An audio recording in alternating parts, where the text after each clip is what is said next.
আসসালামু আলাইকুম everyone, welcome back to my channel আলহুস কিচেন। আশা করি আপনারা সবাই ভালো আছেন। আমি আজকে আপনাদের সঙ্গে চট্টগ্রামের ঐতিহ্যবাহী রেসিপি অথেন্টিক কালাভুনা রেসিপি শেয়ার করছি। আশা করি এই রেসিপিটি আপনাদের অনেক ভালো লাগবে। চলুন চলে যাচ্ছি মূল রেসিপিতে। গরুর মাংসের কালাভুনা বানানোর জন্য এখানে আমি হাড় ছাড়া 1 কেজি 500 গ্রাম গরুর মাংস নিয়ে নিয়েছি। এগুলোকে আমি ধুয়ে পরিষ্কার করে নিয়েছি। এবারে এখানে আমি দিয়ে দিচ্ছি পরিমাণ মতো লবণ, দিচ্ছি 1 টেবিল চামচ আদা বাটা ও রসুন বাটা, 1 চামচ মরিচ বাটা দিয়ে দিচ্ছি, 1 চামচ জিরা গুঁড়ো দিয়ে দিচ্ছি,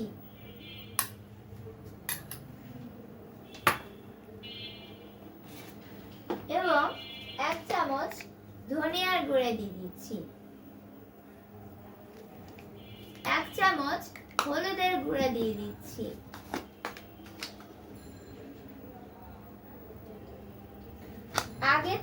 আগে থেকে রাখা এবারে দিয়ে দিচ্ছি আগে থেকে ভেজে রাখা পেঁয়াজ বেরেস্তা ও পেঁয়াজ বেরেস্তা ভাজার তেল।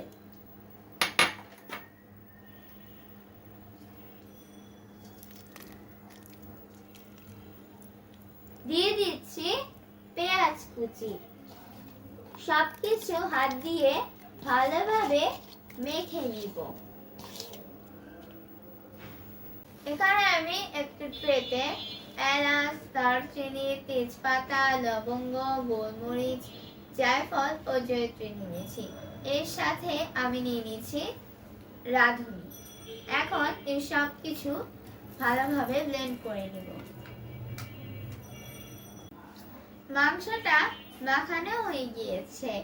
এখন অ্যাড করছি এলাচ, দারচিনি, লবঙ্গ, তেজপাতা, গোলমরিচ, জায়ফল, জয়িত্রী, রাঁধুনি দিয়ে যে মশলার মিশ্রণটা বানিয়ে রেখেছিলাম সেইটা। এটাকে অন করে দিয়েছি। এখন এটাকে কিছুক্ষণ কষিয়ে নেব। মাংস থেকে যে পানিটা বের হচ্ছিল সেই পানিটা দিয়ে চুলার আঁচ লো টু মিডিয়ামে রেখে মাংসগুলোকে এখন সেদ্ধ করে নিব। আমার মাংসটা কষাতে কষাতে ঠিক এরকম হয়ে গিয়েছে, মাংসটা সেদ্ধ হয়ে গিয়েছে। এখানে আপনাদের সঙ্গে একটা টিপস শেয়ার করি। অনেক মাংস কিন্তু সেদ্ধ হতে খুব বেশি সময় নেয়। সেই ক্ষেত্রে আপনারা এখানে 1 কাপ গরম পানি অ্যাড করতে পারেন। প্যানে আমি সরিষার তেল গরম করে নিয়েছি। এখন দিয়ে দিচ্ছি পেঁয়াজ কুচি এবং শুকনো মরিচ।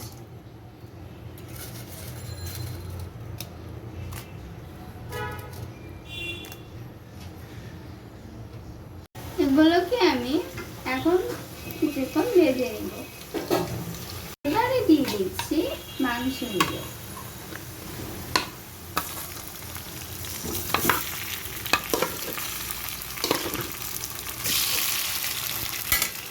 এগুলোকে আমি এখন ভালোভাবে ভেজে নেব।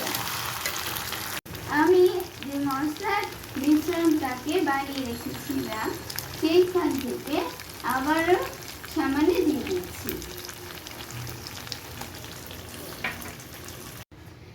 কালাভুনাটা হয়ে গিয়েছে, চুলাটাকে এখন বন্ধ করে দিব। তৈরি হয়ে গিয়েছে চট্টগ্রামের ঐতিহ্যবাহী কালাভুনা। আজকে এই কালাভুনার রেসিপিটি যাদের ভালো লেগেছে তারা অবশ্যই লাইক, কমেন্টস ও শেয়ার করতে ভুলবেন না। সেই সাথে আমার চ্যানেলটি সাবস্ক্রাইব করার অনুরোধ রইল। আজকে এই পর্যন্তই। সবাই ভালো থাকবেন। আল্লাহ হাফেজ। আমি আপনাদের সঙ্গে একটু এটা একটু শেয়ার করছি যে এটা ঠিক কতটা জুসি এবং পারফেক্ট হয়েছে। এটা কিন্তু ড্রাই হয়ে যায়নি।